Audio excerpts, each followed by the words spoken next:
हिंदुस्तान में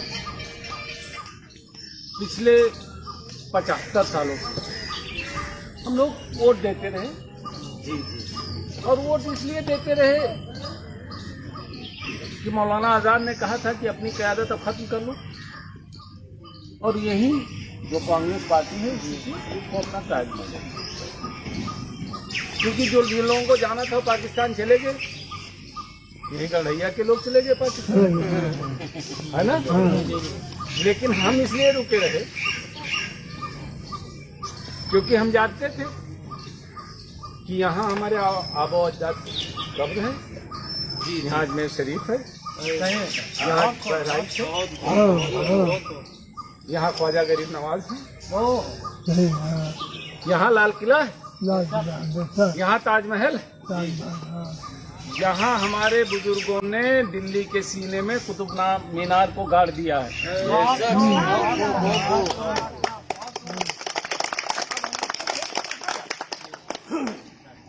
इसी के लिए तो अल्लामा इकबाल ने कहा था कि आप रूदे गंगा वो दिन है यार, तेरे किनारे कारवां हमारा उतर गया। अब तुम कहते हो कि साहब अंग्रेजों और मुगलों ने हिंदुस्तान को लूटा। अंग्रेज तो मान लिया कि लूट के ले गए, मुगल कहाँ से ले गए यहाँ की प्रॉपर्टी? मुगल तो ताजमहल दे गए, मुगल तो कुतुब मीनार दे गए, मुगल तो लाल किला दे गए। मुगल कौन सा एक पैसा लूट के ले गए? वो तो इसी मिट्टी में मिल गए। उन्होंने अपने बच्चों का गला कटा दिया बहादुर शाह जफर ने रंगून में, और खुद भी दफन नहीं हुए, जाके रंगून में दफन हुए। कितना है बदनसीब जफर कब्र के लिए, तो 10 भी जमीन मिल ना सकी कोई यार। जिसके नाम से पूरी दुनिया थर्राता था, अकबर आजम के नाम से, जिसके नाम से पूरी दुनिया थर्राती थी, शाहजहां के नाम से, जिसके नाम से पूरी दुनिया थर्राती थी, जिसके नाम से हिंदुस्तान की सरहदों को कोई फूटी आंख भी नहीं देख सकता।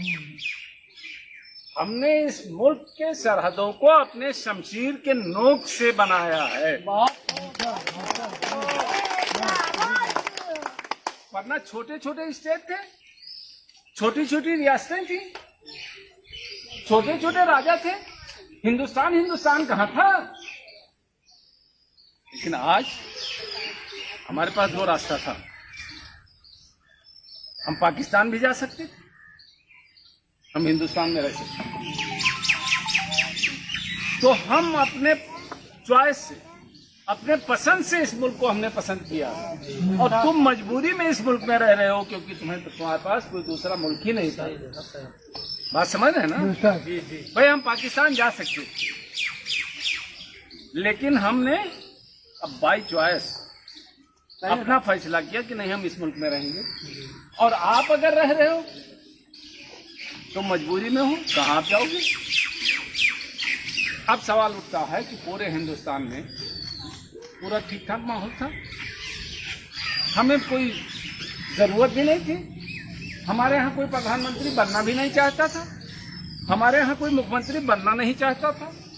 हमने तो प्रधानमंत्री पंडित को भी बना दिया, हमने तो प्रधानमंत्री ठाकुर को भी बना दिया, हमने प्रधानमंत्री जाट को भी बना दिया, हमने प्रधानमंत्री जो है देवगौड़ा को बना दिया, जिसे हिंदी नहीं आती थी, राष्ट्रभाषा नहीं आती, उसको हमने प्रधानमंत्री बना दिया। हमने प्रधानमंत्री गुजराल को बना दिया, हमने प्रधानमंत्री एक सरदार को बना दिया जिसकी सिर्फ 1 करोड़ आबादी है हिंदुस्तान में। बहुत को हर कौम को, जात को, धर्म को, मजहब को हमने प्रधानमंत्री बना दिया। उत्तर प्रदेश में हमने दलित भाई की बेटी को मुख्यमंत्री बना दिया, हमने एक यादव के बेटे को बिहार में, यूपी में मुख्यमंत्री बना दिया। जी खूब, बहुत खूब। हमने सबको प्रधानमंत्री और मुख्यमंत्री बनाया।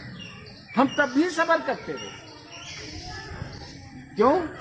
क्योंकि मुलायम सिंह जी एक नेता थे जो कभी कभी हमारे लिए बोल दिया करते। क्या बोल दिया करते थे कि हमने 16 मार दिए हैं, अगर संविधान के ये मारना होता तो हम 1600 मार देते। हम खुश हो गए। हमने कसम खा ली मस्जिदों में खड़े होके कि अब जब तक मुलायम सिंह रहेगा तब तक हम इसी को वोट देंगे। कुछ हमारे बुजुर्गों ने कसम खाया, आप लोगों ने नहीं खाया। सही। जब बाबरी मस्जिद टूटी तो कुछ लोगों ने फैसला कर लिया कि मुलायम हारे या जीते ना हम कांग्रेस को देंगे। नसीम महाराज से नाराज हो गए लोग, कांग्रेस बर्बाद हो गई और फैसला कर लिया कि ये तो हमारा नेता है मुलायम सिंह। अब उसके खिलाफ चाहे डॉक्टर मसूद आवे, चाहे कोई भी आवे, किसी ने कुछ हमने ये कुर्बानी दी। हमने लालू यादव के साथ कुर्बानी दी। हमने हालांकि बहन जी कई बार बीजेपी से भी मिल गई। आप जरूरत के फिर बीजेपी से मिल जाते हो, फिर भी हम आपको नेता मान देते हैं। आपके कान, आप मोदी के कान में जाने क्या बोलते हो, कोई जानता? मुलायम सिंह बोले जब मोदी के कान में, तो आपने कुछ जाना? नहीं। मुझे तो लगता है ये कहा होगा कि बस अखिलेश यादव को बचाए रखना, चाहे आजम खान जाए जेल में, चाहे नूर हाशमी जाए, चाहे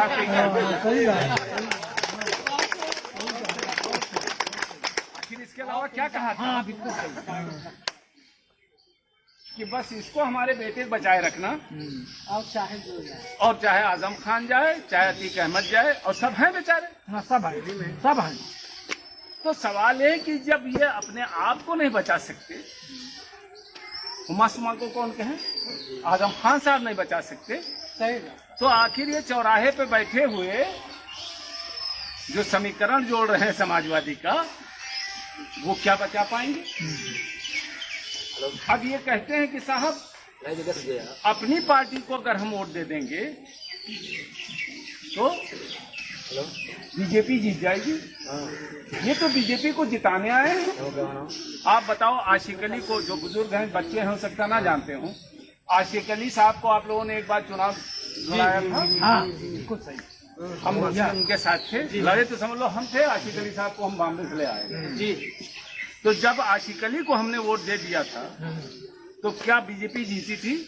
बेनी प्रसाद वर्मा जीते थे कांग्रेस के, बीजेपी नहीं जीती थी। नहीं। याद है? हाँ। जब डॉक्टर मन्नान लड़े थे चुनाव आज से 10 साल पहले,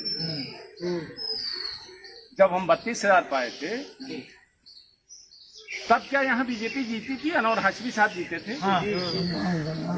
बहुत सही। गलत हो तो बताओ। नहीं। जब हमसे आपने नजर चुराना शुरू कर दिया हमारी कौम ने, तो हमने अपने आप को पीछे कर दिया। सही है भाई, ये समझते हैं कि हमारी वजह से मामला डिस्टर्ब हो जाएगा। तो हमने कहा कि भैया ठीक है, अगर डॉक्टर मन्नान की वजह से कौम को नुकसान हो रहा है तो अनवर हाशमी साहब और परवेज उमर साहब लड़ लो चुनाव। आप लड़े, 46,000 एक को मिला, 56,000 एक को मिला, 82,000 वोट पर बीजेपी जीत गई, और 1,02,000 वोट आप दोनों ने बांट लिया। बांट लिया।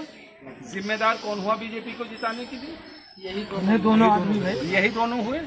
फिर डॉक्टर मन्नान और ओवैसी कहाँ के जिम्मेदार? कुछ हैं। फिर मायावती और अखिलेश मिल गए। पंडित सिंह को सारे मुसलमानों ने एक तरफ से टिकट दे दिया, वो वोट दे दिया।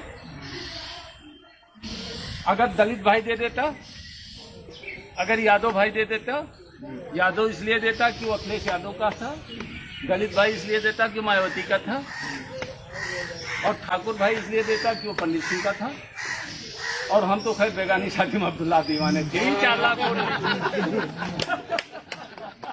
हमारा क्या, हम तो दीवाने थे ही भाई, बिना भाव बिक रहे थे आपके बाजार में।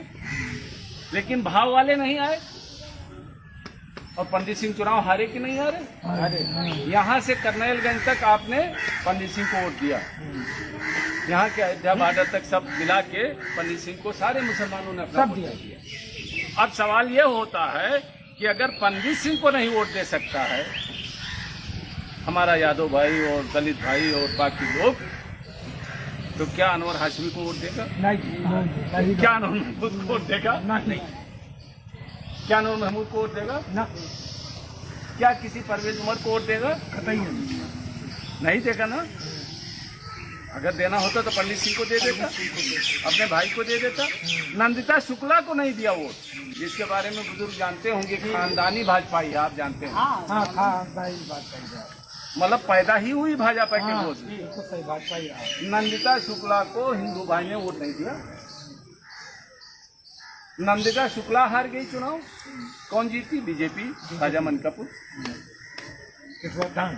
कितवर्धन बीजेपी से। पंडित सिंह हार गए चुनाव। कौन जीती? बीजेपी। हाशमी साहब और परवेज उमर चुनाव हार गए। कौन जीता? बीजेपी।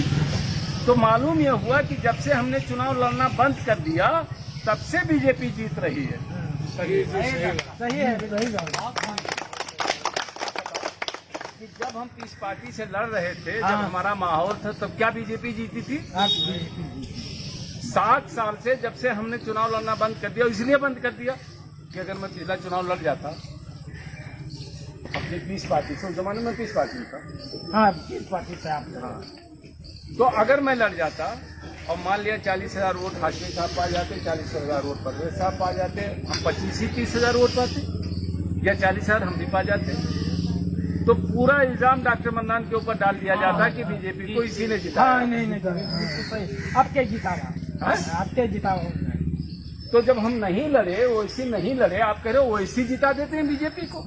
अरे एमपी के चुनाव में अखिलेश और मायावती मिलकर लड़ी थी चुनाव। तब ओवैसी साहब नहीं लड़े थे, तब तुम नहीं जीत पाए चुनाव। इससे बड़ा गठबंधन कौन सा बनेगा जिसमें अखिलेश और मायावती गठबंधन लेके चली थी।